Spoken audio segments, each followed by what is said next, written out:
Après une forte averse, les rues de la ville étaient couvertes de boue et des flaques d'eau jonchaient les bords de route. Un homme âgé, connu sous le nom de Papa Thomas, était assis paisiblement sur un banc en bois près de la rue. Ses vêtements étaient usés et ses chaussures présentaient des signes d'usure, mais il paraissait serein. Il venait de terminer de balayer devant une petite boutique et prenait un moment de repos avant de rentrer chez lui. Soudain, un Range Rover noir s'engagea dans la rue étroite.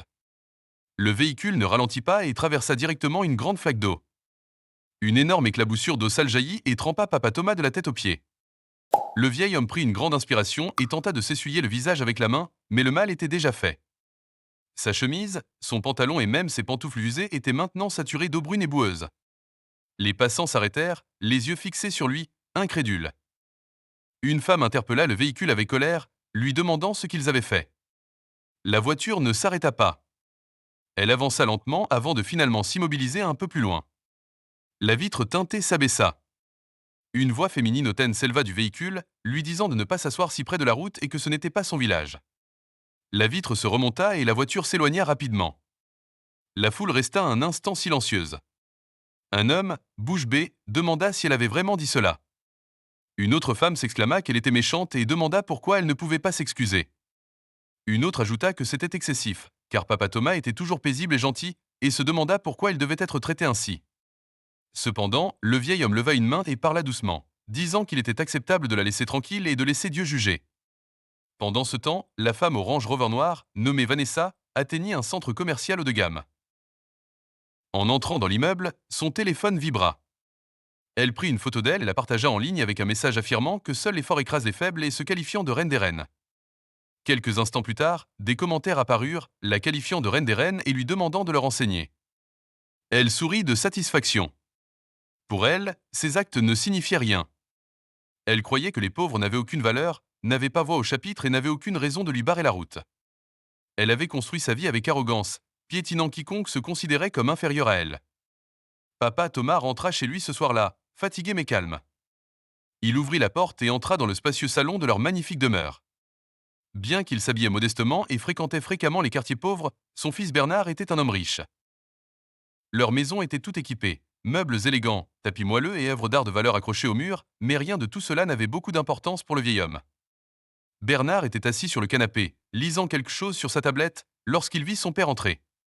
Il lui demanda ce qu'il était advenu de sa chemise, soulignant qu'il semblait avoir vécu une autre journée difficile. Papa Thomas s'assit prudemment et secoua la tête, déclarant qu'il avait rencontré une femme des plus impolies ce jour-là. Bernard soupira, exprimant qu'il ne comprenait pas pourquoi son père continuait à sortir et se demandait pourquoi il ne pouvait pas cesser ce comportement. Il expliqua que son père n'avait plus besoin de s'asseoir au bord de la route ni de parler à des inconnus puisqu'il vivait désormais dans un manoir et avait tout ce dont il avait besoin. Papa Thomas regarda son fils d'un air paisible, déclarant qu'il ne s'arrêterait jamais tant qu'il n'aurait pas trouvé une femme qui lui convienne. Bernard laissa tomber la tablette et exprima à nouveau sa frustration. Papa Thomas affirma fermement que Bernard avait déjà 36 ans et qu'il avait besoin d'une épouse, quelqu'un qui bâtirait avec lui plutôt que de simplement profiter de ce qu'il possédait. Bernard se frotta le front et soupira, expliquant qu'il avait une petite amie. Le vieil homme se retourna vivement pour demander si c'était vrai. Bernard confirma qu'il fréquentait quelqu'un. Papa Thomas demanda pourquoi il ne l'avait pas été informé plus tôt. Bernard répondit qu'il n'avait pas voulu précipiter les choses, mais que, puisque le sujet revenait sur le tapis, il allait partager l'information. Papa Thomas se pencha en avant pour lui demander qui elle était, d'où elle venait et ce qu'elle faisait. Bernard sourit légèrement, lui disant que son père la rencontrerait bientôt et de ne pas s'inquiéter, car elle était très belle. Le vieil homme haussa un sourcil, faisant remarquer que la beauté ne faisait pas tout. Bernard le reconnut, mais souligna qu'il y avait un problème. Lorsqu'on lui demanda quel était le problème, Bernard hésita avant de parler. Il expliqua qu'elle était impolie, très impolie. Papa Thomas se recula lentement. Bernard continua d'expliquer qu'elle parlait avec condescendance, qu'elle était fière, qu'elle pensait que tout le monde était inférieur à elle et, pire encore, qu'elle dépensait son argent sans compter. Il lui donnait de l'argent et elle achetait des choses inutiles, comme des vêtements, des chaussures et des sacs coûteux, juste pour se mettre en valeur. Papa Thomas secoua la tête en silence. Lorsqu'on lui demanda pourquoi il restait avec elle, Bernard détourna le regard, affirmant ne pas savoir. Il suggéra que c'était peut-être parce qu'elle était belle ou parce qu'il pensait pouvoir la changer. Il mentionna qu'elle était intelligente et que parfois, lorsqu'elle était calme, elle était douce, mais que lorsqu'elle se mettait en colère ou se sentait insultée, elle se transformait en quelqu'un d'autre. Son père resta silencieux un moment avant de lui demander si elle le respectait parfois et si elle se respectait elle-même. Bernard ne répondit pas. Papa Thomas soupira profondément et dit à Bernard de l'écouter. Il expliqua qu'il avait observé les femmes toute sa vie et savait comment elles se comportaient, même à leur démarche et à leurs paroles. Bernard avait besoin d'une femme qui apporterait la paix dans son foyer, pas le bruit, et qui l'aiderait à grandir plutôt que de gâcher son travail. Bernard reconnut qu'il savait que son père avait raison. Papa Thomas demanda alors à Bernard de la ramener chez lui pour la voir de ses propres yeux. Il voulait lui parler et la regarder dans les yeux. S'il voyait de l'humilité, il bénirait leur union, mais s'il voyait de la fierté, il dirait la vérité, même si cela pouvait être douloureux. Bernard hocha lentement la tête, acceptant de lui parler et lui suggérant de venir ce week-end. Le vieil homme approuva, mais recommanda à Bernard de ne rien lui dire de spécial et de la laisser venir telle qu'elle était, car il voulait la rencontrer telle qu'elle était et non l'image qu'elle affichait en public. Bernard rit en demandant à son père s'il voulait lui faire une surprise. Papa Thomas répondit calmement qu'il voulait qu'elle se surprenne elle-même. Tandis que Bernard se levait pour aller chercher un verre d'eau, son père l'observait avec une inquiétude discrète. Il était fier de son fils, intelligent, brillant et gentil, mais l'amour pouvait rendre aveugle même l'homme le plus sage. Par un autre après-midi chaud, Papa Thomas était assis tranquillement devant un grand supermarché, vêtu de ses vêtements simples, une gamelle en plastique devant lui. Certains laissaient tomber de la monnaie, d'autres ne le regardaient même pas. Il ne mendiait pas, il restait assis là. Puis le bruit d'un Range Rover noir s'arrêta brusquement devant. Vanessa en sortit, les yeux cachés par des lunettes noires, la musique à fond dans sa voiture. Elle aperçut Papa Thomas, émit un son désapprobateur et s'approcha. Elle le gronda, le traitant de « seul homme puant » et se demandant pourquoi il continuait à déshonorer ainsi sa génération. Elle n'attendit pas de réponse et lui demanda s'il aimait rester assis là comme une chèvre, affirmant que les pauvres comme lui n'avaient aucune honte. Papa Thomas resta silencieux. Elle continua de l'insulter à propos de ses vêtements et de son visage, le traitant d'inutile et suggérant qu'il était peut-être maudit. Elle garda le silence tout au long de son agression verbale. Elle l'accusa d'être la cause du retard du Nigeria, assis à attendre de l'aide au lieu de mourir tranquillement. Elle cracha ensuite à ses pieds et exprima son dégoût. À ce moment-là, une jeune femme portant 2 sacs de courses sortit du supermarché. Elle marqua une pause, observa la situation, puis posa ses sacs et dit « ça suffit ». Vanessa se retourna et lui demanda qui elle était. La femme nommée Marie répondit qu'elle était encore raisonnable. Vanessa rit, la traitant de « pauvre rat », essayant de se sentir importante. Marie déclara sèchement que Vanessa insultait un vieil homme sans raison et lui demanda ce qu'il lui avait fait. Vanessa aboya qu'il existait et que c'était bien ce qu'il avait fait, ajoutant que les pauvres hommes sales comme lui ne devraient pas être dehors. Marie s'avança, soulignant qu'il était assez vieux pour être son père. Vanessa hurla, demandant s'il était son père, suggérant qu'il était probablement le père de Marie, puisqu'ils avaient tous les deux l'air pauvres. Marie plissa les yeux en répondant que peut-être, mais au moins il n'était pas vide comme Vanessa. Vanessa rit de nouveau, demandant si Marie savait qui elle était et qui était son petit ami, menaçant de faire arrêter Marie en 2 minutes. Marie ne s'y a pas et se demanda si elle serait arrêtée pour avoir dit à quelqu'un de respecter un vieil homme. Vanessa hurla qu'elle était riche et capable de tout. Marie rétorqua qu'elle était bruyante, mais pas riche de caractère. Marie se moqua, la traitant simplement de bruyante avec du rouge à lèvres et rien de plus. Le visage de Vanessa changea lorsqu'elle s'avança, demandant comment Marie osait lui parler ainsi. Marie répondit par l'affirmative, car personne n'avait jamais appris à Vanessa comment se comporter. Vanessa menaça Marie de le regretter, ce à quoi Marie répondit calmement que ce serait elle qui le regretterait. Marie prédisait qu'un jour, l'homme qu'elle avait insulté serait celui devant qui elle devrait s'incliner. Les mains de Vanessa tremblaient tandis que Marie la désignait du doigt et lui ordonnait de prendre ses jambes fières et de partir. Vanessa le fixa, les lèvres pincées et le visage rouge, avant de se retourner, de foncer dans sa voiture, de claquer la portière et de démarrer à toute vitesse. Marie se tourna alors vers Papa Thomas et s'excusa. Il la regarda avec douceur et remercia sa fille. Elle sourit et dit qu'elle ne pouvait pas laisser Vanessa lui parler ainsi. Il hocha lentement la tête, constatant que ces jours-ci, peu de gens s'exprimaient comme elle. Marie regarda autour d'elle puis s'approcha pour lui demander son nom. Il répondit simplement que c'était Thomas et que les gens l'appelaient Papa Thomas. Elle s'assit à côté de lui et se présenta comme Marie. Il sourit et la complimenta sur son joli prénom. Elle le regarda dans les yeux et lui demanda où il logeait. Il hésita, puis dit doucement qu'il dormait dans un magasin vide à la sortie de la ville où le propriétaire l'avait autorisé à rester. Ce n'était pas grand-chose, mais cela le protégeait de la pluie. Le visage de Marie s'assombrit en lui exprimant sa compassion. Il secoua doucement la tête, lui disant de ne pas s'attarder, car la vie avait ses saisons. Il était peut-être pauvre, mais il avait toujours sa paix. Elle fit remarquer qu'il semblait trop sage pour être là. Il esquissa un faible sourire, disant que la vie enseigne la sagesse quand on n'a rien. Elle le regarda un moment, puis mentionna qu'elle avait étudié l'agriculture et qu'elle était diplômée. Cela faisait 1 an qu'elle n'avait pas trouvé de travail et que ses parents étaient de pauvres agriculteurs du village. Il hocha lentement la tête, reconnaissant qu'elle essayait. Elle continua à lui expliquer son idée. Au lieu de rester assise là, elle pourrait peut-être l'aider à démarrer une petite ferme, même derrière le magasin. Il pourrait planter des choses simples comme des poivrons, des tomates et des légumes qui lui fourniraient de la nourriture, et il pourrait vendre le surplus. Papa Thomas la regarda avec surprise et lui demanda si elle voulait l'aider à cultiver. Elle confirma, expliquant qu'elle n'avait rien d'autre pour le moment, mais qu'elle avait de la force et pouvait travailler. C'était mieux que d'attendre. Il mangerait des aliments frais et cesserait de mendier. Il resta assis, réfléchissant profondément, puis dit doucement qu'elle était trop gentille. Elle secoua la tête, expliquant qu'elle croyait simplement que les gens bien aussi méritaient d'être aidés. Il leva les yeux vers elle, lui faisant remarquer qu'elle le connaissait à peine. Elle sourit et dit qu'elle en savait assez, remarquant qu'il n'avait pas dit un mot lorsque cette femme l'avait insulté et que ce silence lui en disait long. Papa Thomas sourit lentement, reconnaissant qu'elle était différente. Elle dit qu'elle essayait de l'être. Il hocha la tête en disant qu'il y réfléchirait.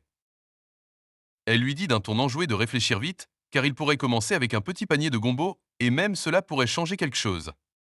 Ils rirent tous les deux doucement. Marie se leva, prit ses sacs et lui fit un signe de revoir, disant qu'elle le verrait demain. Il acquiesça, confirmant sa présence. Elle lui dit au revoir et lui dit de ne pas disparaître. Elle s'éloigna en souriant. Papa Thomas resta assis en arrière, la regardant partir, tandis qu'une vibration le submergeait, non pas de tristesse ou de honte, mais d'espoir. Il leva les yeux au ciel et murmura au Seigneur si elle pouvait être celle qu'il lui fallait. Papa Thomas entra dans la maison avec un large sourire. La lourde porte en bois se referma derrière lui et il retira ses sandales en silence. La maison était paisible et fraîche. Il regarda autour de lui et vit son fils assis tranquillement dans le salon. Il s'éclaircit la gorge et appela Bernard. Bernard répondit et son père annonça qu'il avait rencontré quelqu'un ce jour-là. Bernard leva les yeux et demanda qui. Papa Thomas s'approcha et s'assit, expliquant qu'il avait rencontré la femme la plus belle, la plus respectueuse et la plus bien élevée qu'il ait jamais vue. Bernard haussa les sourcils et demanda si c'était bien vrai. Papa Thomas confirma, précisant qu'il ne parlait pas de maquillage, de coiffure ou de chaussures élégantes, mais d'un cœur, un cœur pur, d'une femme sensée, digne et courageuse. Bernard se rassit et demanda ce qui s'était passé. Papa Thomas expliqua qu'il était devant le supermarché lorsque cette même femme fière revint, celle qu'il insultait toujours comme un moins que rien. Elle ouvrit la bouche ce jour-là et déversa sur lui toutes sortes de mots honteux. Bernard serra légèrement le poing, demandant si cela se reproduisait. Papa Thomas confirma, mais expliqua que cette fois, quelque chose de différent se produisit tandis qu'il souriait. Une jeune femme vit ce qui se passait et, avant même qu'il puisse dire un mot, elle le défendit. Bernard lui demanda si elle avait vraiment agi ainsi. Papa Thomas confirma qu'elle avait insulté cette fille fière sans crainte, sans crier comme une folle, mais avec des mots clairs mais forts, empreints de fougue et de sagesse. Cette fille impolie n'eut d'autre choix que de s'éloigner, honteuse. Bernard resta silencieux tandis que Papa Thomas continuait d'expliquer qu'après, elle était venue s'asseoir avec lui sans précipitation ni fierté. Elle s'était simplement assise et lui avait demandé s'il allait bien, le traitant comme quelqu'un d'important. Bernard lui demanda son nom et Papa Thomas répondit que c'était Marie. Bernard répéta le nom d'un air interrogateur, ce que son père confirma. Papa Thomas continua d'expliquer qu'il lui avait dit qu'il n'était qu'un pauvre sans-abri, et qu'elle ne riait ni ne la jugeait. Il demanda à Bernard s'il comprenait ce qu'elle disait, et Bernard attendit sa réponse. Elle lui avait proposé son aide. Bernard parut surpris lorsque Papa Thomas expliqua qu'elle était diplômée en agriculture, mais qu'elle n'avait pas encore de travail. Ses parents étaient eux aussi agriculteurs, mais au lieu de se plaindre, elle lui proposa de fonder une petite ferme ensemble. Elle lui proposa de l'aider à retrouver la paix grâce au travail. Bernard dit doucement que son père n'était pas sérieux, mais Papa Thomas répondit qu'il était très sérieux. Il avait toujours rêvé de retourner à l'agriculture et, même si Bernard lui avait dit d'arrêter de dire qu'il était vieux, c'était là qu'il trouvait la joie et se sentait vivant.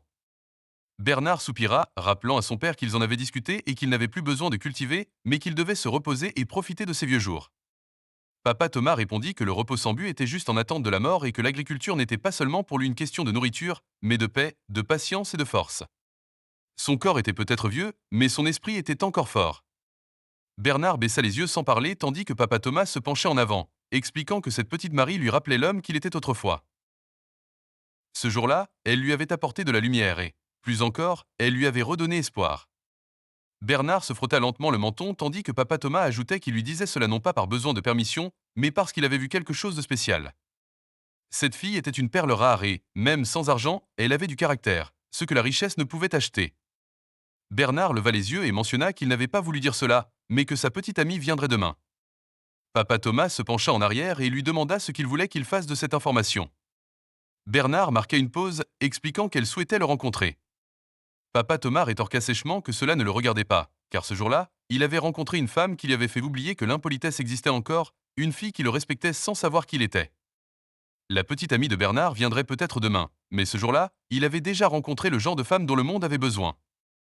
Bernard se tut tandis que papa Thomas continuait à expliquer qu'il avait observé Bernard, riche mais seul, possédant des maisons mais sans joie, des amis mais sans paix. Une femme doit apporter la paix, pas le bruit, l'orgueil ou les ennuis.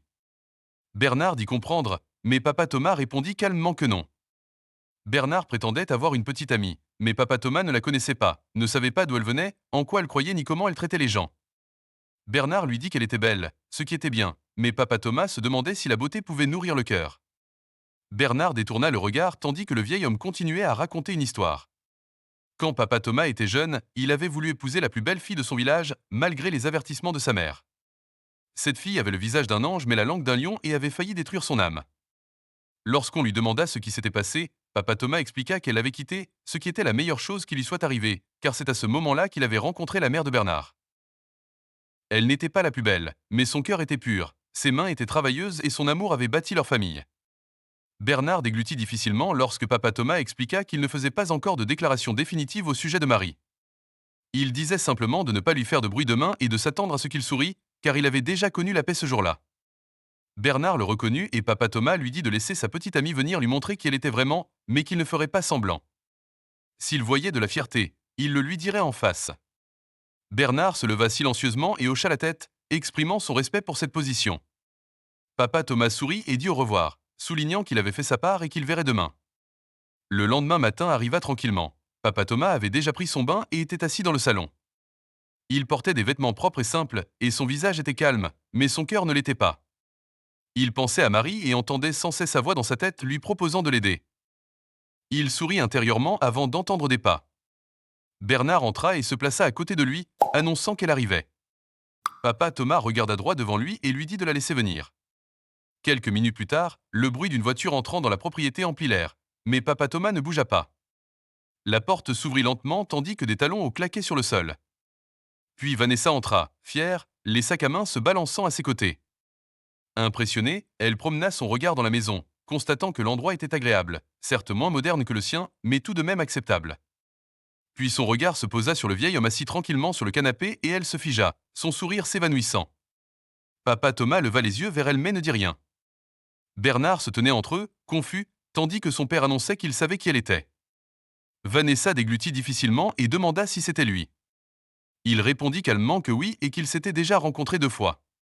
Bernard la regarda et lui demanda si elle connaissait son père.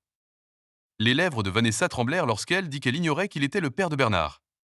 Papa Thomas répondit qu'elle n'avait pas besoin de le savoir, qu'elle devait simplement faire preuve de respect. Le visage de Bernard changea lorsqu'il demanda de quoi parlait son père. Papa Thomas se tourna vers son fils et lui expliqua que c'était la même femme qui l'avait éclaboussé debout au bord de la route et l'avait insulté, le traitant de bon à rien et se moquant de sa pauvreté. Elle l'avait encore fait la veille au supermarché.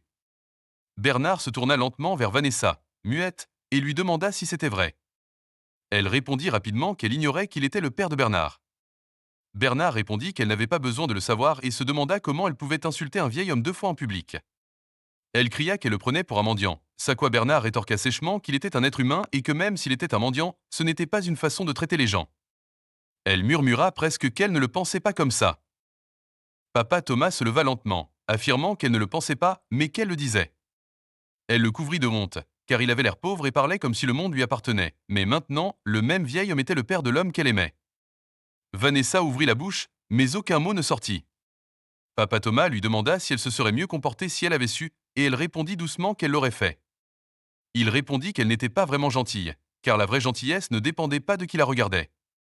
Les yeux de Vanessa se remplirent de larmes tandis qu'elle implorait son pardon. Papa Thomas secoua la tête, expliquant qu'elle ne regrettait pas ce qu'elle avait fait, mais qu'elle regrettait ce qu'il était. Bernard resta silencieux, essoufflé, le regard perçant et déçu. Il raconta à Vanessa qu'elle avait dit être audacieuse et prétendait l'aimer. Elle insista sur le fait qu'elle l'aimait, mais il répondit qu'elle s'aimait elle-même parce que la femme qu'il aimait respecterait son père. Vanessa laissa tomber son sac, suppliant Bernard. Il la regarda une dernière fois, puis se détourna, disant à son père qu'il avait fait une erreur. Vanessa s'avança lentement vers papa Thomas pour lui demander pardon. Il la regarda doucement et lui dit que pardonner était facile, mais que faire confiance ne l'était pas. Elle avait l'occasion de montrer qui elle était vraiment et elle le leur avait montré. Elle essuya ses larmes en disant qu'elle pouvait changer. Il hocha la tête, lui disant que c'était bien et qu'elle devrait commencer par changer sa façon de traiter les gens qui ne pouvaient rien pour elle.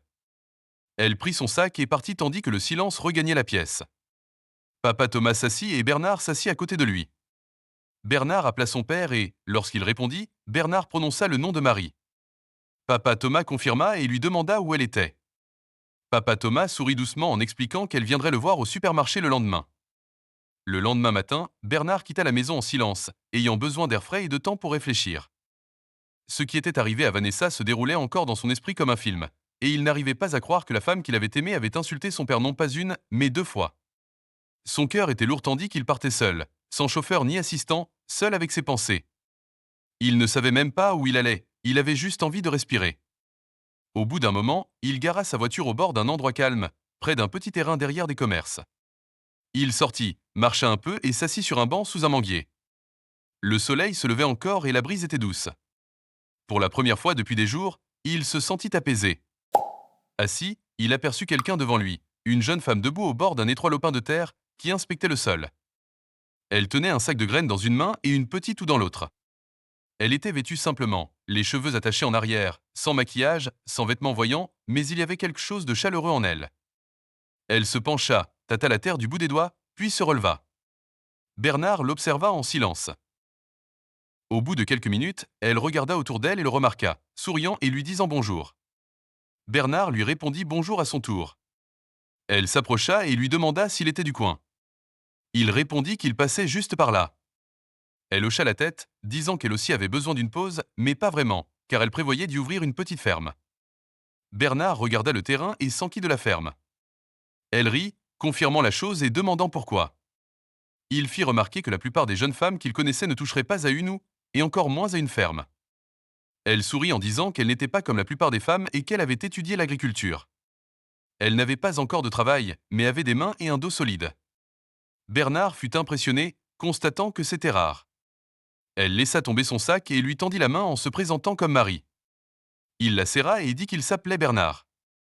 Ils sourirent tous les deux tandis qu'elle s'asseyait sur un rocher à côté de lui. Elle expliqua qu'elle essayait d'aider un vieil homme sans domicile fixe, mais gentil et sage, qui lui rappelait son père. Bernard se retourna avec intérêt, demandant sincèrement. Elle confirma, expliquant qu'elle l'avait rencontré la veille alors qu'il se faisait insulter par une femme et qu'elle ne pouvait se taire, alors elle l'avait défendu. Le cœur de Bernard fit un bond tandis que Marie continuait d'expliquer qu'après le drame, elle avait découvert qu'il ne mendiait pas d'argent, mais qu'il se contentait d'observer le monde. Elle lui avait dit qu'elle l'aiderait à démarrer une petite ferme pour qu'il puisse manger des aliments frais et se sentir utile. Bernard la regarda profondément, remarquant qu'elle ne se vantait pas et ne criait pas, mais qu'elle parlait avec une voix paisible. Il commenta qu'il aimerait que plus de gens pensent comme elle. Elle rit en disant qu'ils étaient là, cachés, et lui demanda s'il habitait dans le coin. Il répondit qu'il avait pris le bus à l'autre bout de la ville, reconnaissant que ce n'était pas facile, mais qu'il ne pouvait pas rester chez lui sans rien faire. Bernard hocha la tête, admirant cela. Elle le regarda, lui demandant ce qu'il faisait, et Bernard hésita avant de parler affaires. Elle répondit que affaires était le mot nigérian préféré et ils rirent tous les deux. Elle dit qu'elle ne poserait pas trop de questions, car il avait l'air très occupé. Bernard sourit, confirmant qu'elle avait raison. Elle se leva, disant qu'elle devait planter les graines avant que le soleil ne devienne trop chaud. Il resta à ses côtés, lui demandant s'il pouvait l'aider. Elle haussa un sourcil en remarquant ses chaussures propres et ses mains douces. Il dit qu'il pouvait apprendre et elle sourit, acceptant qu'il puisse commencer avec le gombo. C'est ainsi qu'ils commencèrent, 2 étrangers venus de 2 mondes différents travaillant dans une petite ferme. C'était la fin de l'après-midi, alors que papa Thomas était assis tranquillement à sa place habituelle, près du supermarché. Son regard était doux et ses pensées étaient lointaines. Il ne pensait ni à l'argent ni à la nourriture, mais à Marie, à sa gentillesse, à son courage et à ses paroles. Soudain, une voix joyeuse le tira de ses pensées, appelant papa. Il leva les yeux et vit Marie souriante s'avancer vers lui, un petit panier à la main. Elle le rejoignit et s'assit doucement à côté de lui, annonçant qu'elle lui apportait quelque chose. Il lui demanda chaleureusement ce que c'était et elle répondit que ce n'était que des légumes frais et des arachides bouillis, constatant que ce n'était pas grand-chose. Papa Thomas ouvrit le panier et sourit, disant que c'était tout, remercia sa fille tout en demandant à Dieu de bénir ses mains. Marie rit et dit Amen. Ils restèrent assis en silence un moment avant qu'elle ne se penche plus près et lui annonce une bonne nouvelle. Ses yeux s'illuminèrent lorsqu'il lui demanda de le lui dire. Elle annonça qu'elle avait trouvé un terrain. Il demanda avec surprise si c'était vraiment le cas. Elle confirma qu'il appartenait à son oncle et qu'elle lui avait dit ce qu'elle voulait faire. Il dit qu'elle pourrait en utiliser une partie pour cultiver. C'était un petit espace, mais suffisant pour commencer à cultiver du gombo et des légumes. Il lui dit que c'était bien et lui demanda quand il partirait. Marie sourit largement et dit qu'elle irait demain matin s'il était prêt. Papa Thomas marqua une pause, puis secoua doucement la tête, disant qu'il ne pourrait pas aller à la ferme demain. Marie, l'air perplexe, demanda pourquoi. Il expliqua qu'elle viendrait chez lui demain.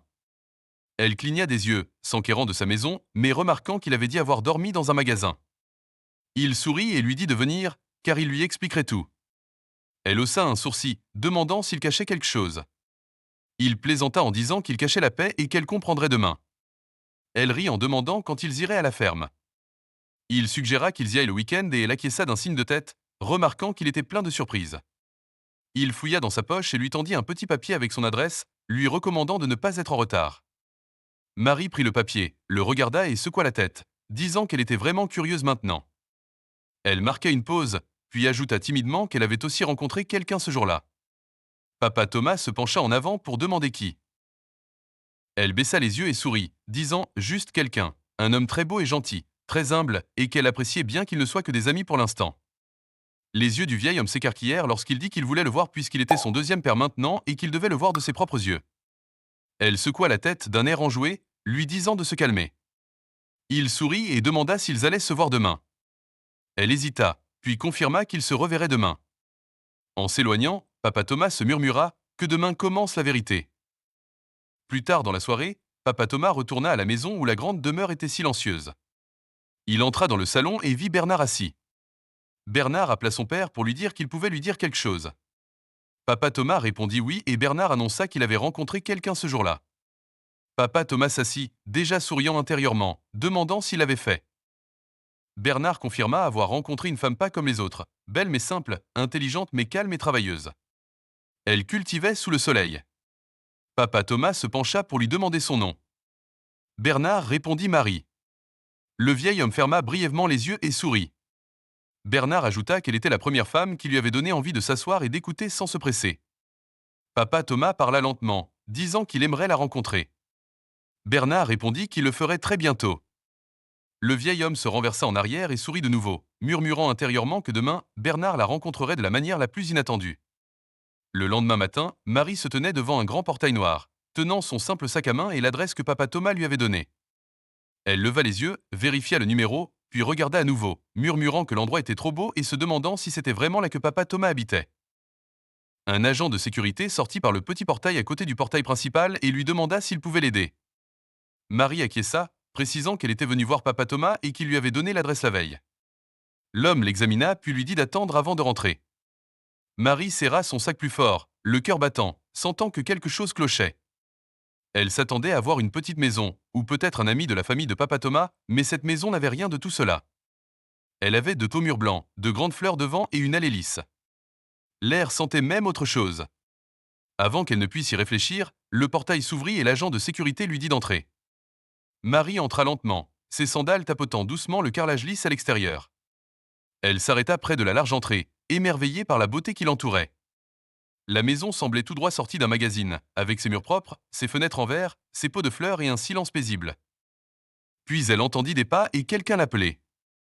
Elle se retourna lentement et se figea. C'était Bernard, le même homme qu'elle avait rencontré près de la ferme, celui qui l'avait aidé avec les semences, celui avec qui elle avait ri, celui qu'elle aimait. Il se tenait là, simplement vêtu, mais ressemblant toujours à l'homme auquel elle ne cessait de penser. Leurs regards se croisèrent tandis qu'elle murmurait son nom. Il s'avança, les yeux écarquillés d'incrédulité, prononçant son nom en retour. Elle regarda à nouveau autour d'elle, constatant qu'il habitait là. Avant qu'il puisse répondre, une autre voix retentit derrière lui, l'appelant sa fille. Elle regarda au-delà de Bernard et vit Papa Thomas sortir du salon, un sourire jusqu'aux oreilles. Marie haleta en disant « Papa ». et recula de 2 pas pour lui demander s'il habitait là. Papa Thomas rit doucement et s'avança vers elle, confirmant que c'était bien sa maison. Elle l'interrogea sur ses allégations d'avoir dormi dans un magasin. Il hocha calmement la tête, expliquant qu'il avait dit cela pour voir comment les gens le traitaient quand ils pensaient qu'il n'avait rien. Le regard de Marie passa de papa Thomas à Bernard, puis de nouveau à Bernard, tandis qu'elle le désignait du doigt et lui demandait s'il était son fils. Bernard sourit lentement, confirmant que c'était bien lui. Marie se couvrit la bouche, choquée, disant qu'elle ne comprenait pas, car tout cela n'avait aucun sens. Papa Thomas s'approcha, s'excusant de lui avoir caché la vérité, mais expliquant qu'elle lui avait révélé son cœur. Elle l'avait aidé quand elle le prenait pour un vieil homme pauvre et sans abri, chose rare en ce monde. Les yeux de Marie s'embuèrent lorsqu'elle l'accusa de la tester. Il dit doucement qu'il ne testait pas, mais observait, comme la vie lui avait appris à observer. Beaucoup de gens passaient devant les riches et s'agenouillaient devant eux, mais crachaient sur les pauvres. Elle avait fait le contraire en lui donnant à manger, en lui proposant de cultiver la terre avec lui et en lui donnant le sentiment d'être vue. Elle regarda Bernard et s'enquit de lui. Bernard s'approcha, expliquant qu'il ne connaissait ni l'un ni l'autre et qu'il l'avait rencontré par hasard, sans jamais imaginer qu'elle serait la même personne dont son père parlait sans cesse. Elle secoua lentement la tête, retenant ses larmes, disant que c'était trop. Papa Thomas sourit, constatant que c'était bien, car désormais personne ne pourrait dire qu'elle courait après l'argent puisqu'elle ne savait rien et suivait simplement son cœur. Marie baissa les yeux, affirmant n'avoir rien fait de spécial. Bernard dit doucement qu'elle avait été gentille avec un homme qu'elle croyait n'avoir rien, ce qui était rare et puissant. Un silence s'installa entre eux un instant, avant que papa Thomas ne le rompe, disant à Marie de rentrer, car elle était à la maison maintenant. Elle releva la tête, toujours émue et bouleversée, lui demandant doucement s'il était sûr. Bernard lui tendit la main pour dire oui, s'il te plaît, et elle la prit alors qu'ils entraient ensemble dans la maison, non pas comme des étrangers, mais comme quelque chose de plus, de réel. La maison était désormais silencieuse, papa Thomas étant rentré se reposer, laissant Bernard et Marie seuls dans le grand et beau salon.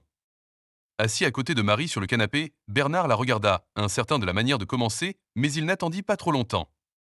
Il prononça son nom doucement, expliquant qu'il ne voulait pas perdre de temps. Elle se retourna et le regarda tandis qu'il continuait, reconnaissant qu'ils venaient de se rencontrer, mais qu'il ressentait quelque chose de fort, quelque chose qu'il n'avait jamais ressenti auparavant. Marie l'écoutait, les yeux rivés sur lui affirmait clairement qu'il l'aimait depuis la première fois qu'il l'avait vu. Elle cligna lentement des yeux tandis qu'il expliquait qu'il ne se contentait pas de l'admirer ou d'apprécier sa compagnie, mais qu'il aimait sa force, son calme, sa confiance, et que le fait que son père l'aime aussi était un grand atout pour lui. Il se pencha en avant d'une voix sincère, disant à Marie qu'il voulait l'épouser au plus vite. Elle le regarda, bouche bée, avant de lui dire doucement qu'elle ne mentirait pas et qu'elle l'aimait aussi. Dès leur première rencontre près de la ferme, elle ressentit une paix profonde. Elle ne savait même pas qui il était, mais se sentait en sécurité avec lui. Il sourit de tout son cœur, tout comme elle. Elle lui dit doucement que s'il voulait vraiment l'épouser, elle dirait oui. Bernard lui prit la main et la serra fermement, la remerciant et la qualifiant de femme la plus belle et la plus intelligente qu'il ait jamais vue, annonçant qu'elle allait devenir sa femme.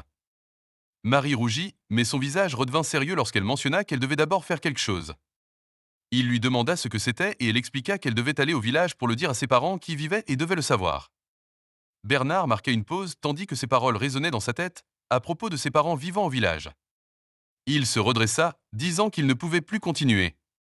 Elle parut perplexe, demandant ce qu'il voulait dire et mentionnant ses parents. Bernard affirma fermement que ses beaux-parents ne pouvaient pas vivre au village tant qu'il habitait une maison. Elle écarquilla les yeux lorsqu'il expliqua qu'il possédait de nombreuses maisons en ville et qu'il leur en donnerait une. Il voulait qu'ils arrêtent de cultiver la terre et quittent le village, car ils avaient assez souffert et qu'ils puissent enfin profiter de la paix. Marie le fixa, bouche bée et main figée, lui demandant s'il était vraiment prêt à faire cela pour eux. Bernard expliqua qu'il n'épousait pas seulement elle, mais un membre de sa famille, et qu'il devait les honorer comme il honorait son propre père. Les larmes montèrent aux yeux de Marie lorsqu'elle dit que personne ne lui avait jamais rien dit de tel auparavant. Il essuya doucement ses larmes en lui disant qu'elle en valait la peine et qu'à partir de ce jour, son combat était le sien et sa joie était la sienne. La nouvelle se répandit rapidement en ville. Bernard, le milliardaire discret, allait se marier, non pas avec une fille riche ou une célébrité, mais avec une femme simple et respectueuse nommée Marie.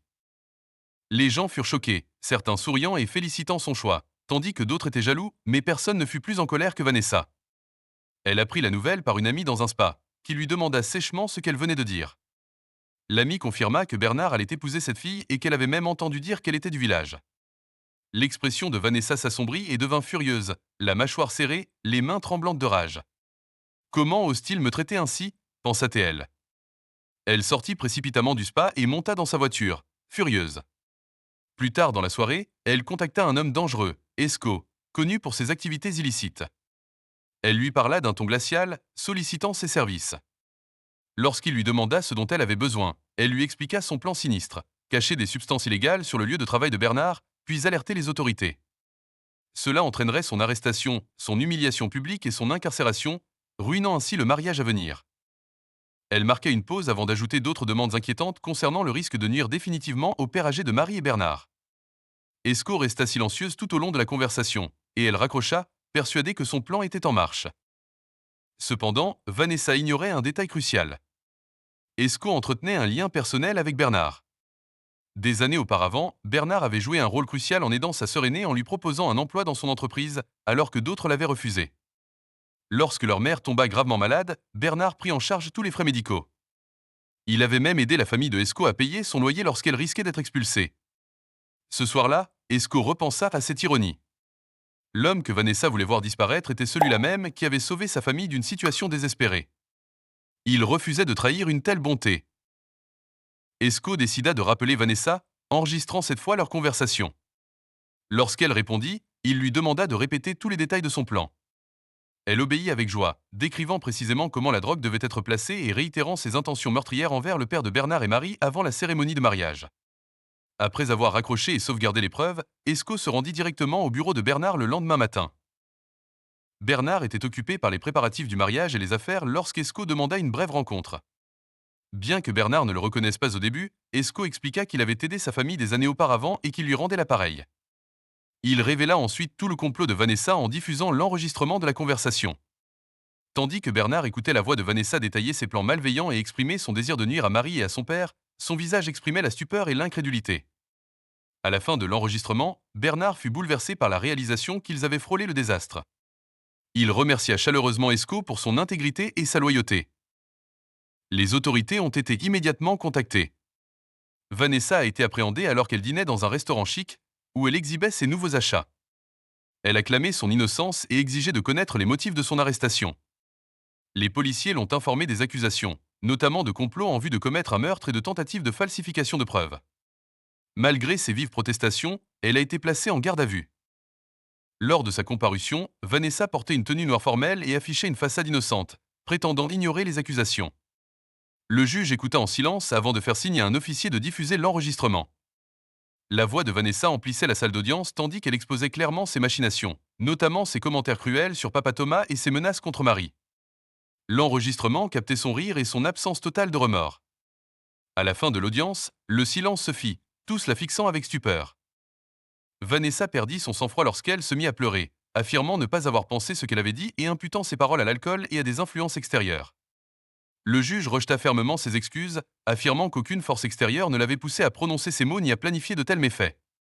Malgré ses supplications, elle fut condamnée à 15 ans de prison ferme. De retour chez lui, Bernard raconta toutes les preuves à Marie, à la fois horrifiée et reconnaissante d'avoir échappé de justesse à cette épreuve. Il reconnaissait que les choses auraient pu se terminer différemment sans le courage moral de Esco.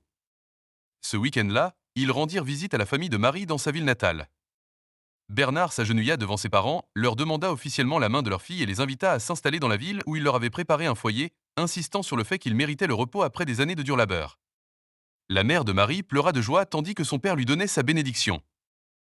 Un mois plus tard, Bernard et Marie célébraient leur mariage lors d'une magnifique cérémonie, entourés de leurs proches. Après les festivités, ils partirent tranquillement pour leur lune de miel, profitant de promenades romantiques le long du littoral. Pieds nus dans le sable, Marie exprima son émerveillement devant la beauté de sa vie. Bernard lui assura que leur bonheur était sincère et éternel.